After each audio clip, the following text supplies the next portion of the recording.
Hi, I'm Creative Confluence, and thank you for joining me for my A Poem a Week series. So, this particular poem is an extremely special poem to me. I wrote it in my mid 20s when I was reintroducing myself to my violin. Um, I started to play the violin when I was 8 years old, and I was completely non committal about the entire and I quit playing around 13, 14, and the entire time I was really non-committal about it. And then in my late teens I kind of fell in love with another instrument and then tried to play that, this time without lessons per se, just kind of watching YouTube videos and trying to get around the instrument. And then I tried to play that particular instrument in a church band. Yeah, that was not received well. I was not too bad at it, to be honest. I think kind of, yeah. I mean, it wasn't, yeah, the entire experience was very difficult. And I remember feeling like I was an imposter playing the other instrument. And I felt like, okay, you know what, go back to your first love, go back to the instrument that you feel most at home with. So I picked up my violin again, found a jazz teacher, and asked, um, and just asked him if he'd teach me how to play jazz violin. And so that was my reintroduction to the violin, because the violin I never really felt like I had an access point for the violin. I was very in awe of the instrument. It just makes such a beautiful sound, and it's just such a beautiful, like, physical thing to see.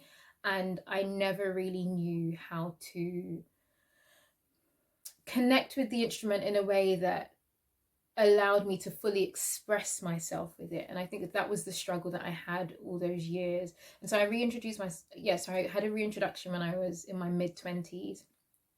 And then for the following years I had very difficult time, and so I didn't really have the opportunity to really engage with my violin properly.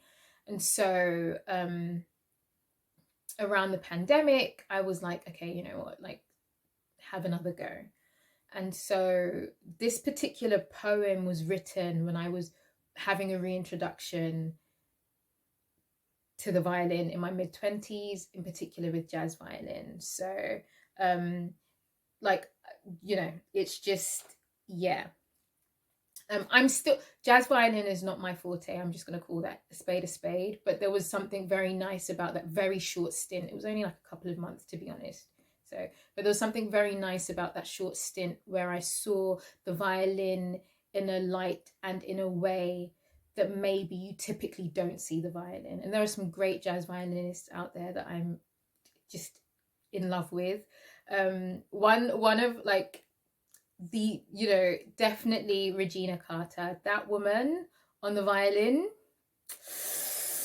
Yeah, it's a lot. And then of course the all-time great, just surpasses everything you think you know about the violin. You see this man play and you're like, okay, I need to learn again. And Stefan Grappelli, like, yeah. So, and there are a couple of other violinists that play jazz that are pretty phenomenal, but those two, just, they were potentially the reason why I thought, you know what, give it another go.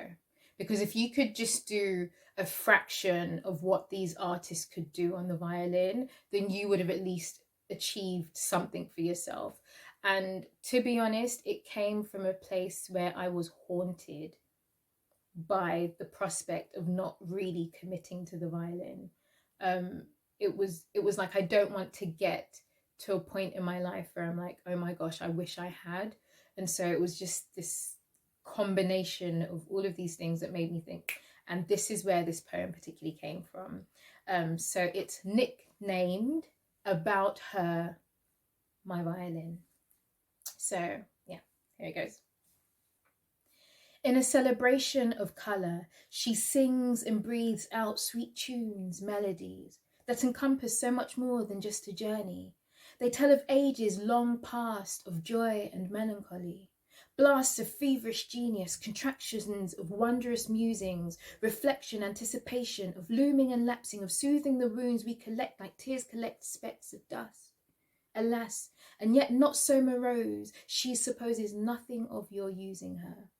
I wondered how she felt all of those years of grave neglect, when there were little, if anything, spake between us. Did she long for my call? Did her hands wait longingly for my caress? Did they shiver in the cold? Did she, filled with resentment, grow to despise me, her old friend? Catalyzing thoughts lingered in my mind. Why me? She was beautiful and complex and extremely difficult to understand, with no extreme affinity to either a woman or a man. She exuded confidence. In fact, she demanded it, as though her voice were a rare pearl only accessible to the few. When we first met, I was overcome with this coy excitement, so much possibility, and yet not enough familiarity to warrant the exploration. I shared her for a bit, and in the way that kids do, pretended I didn't need her for that while. And then all of a sudden, this paradoxical ebb and flow of feeling unworthy of attaining the best of her for me. I was trapped, like someone had tapped me on the shoulder and entrapped me into this fight, with her me within me. Straitjackets allowed for more room to maneuver than this. What dysfunction had found me to inhabit?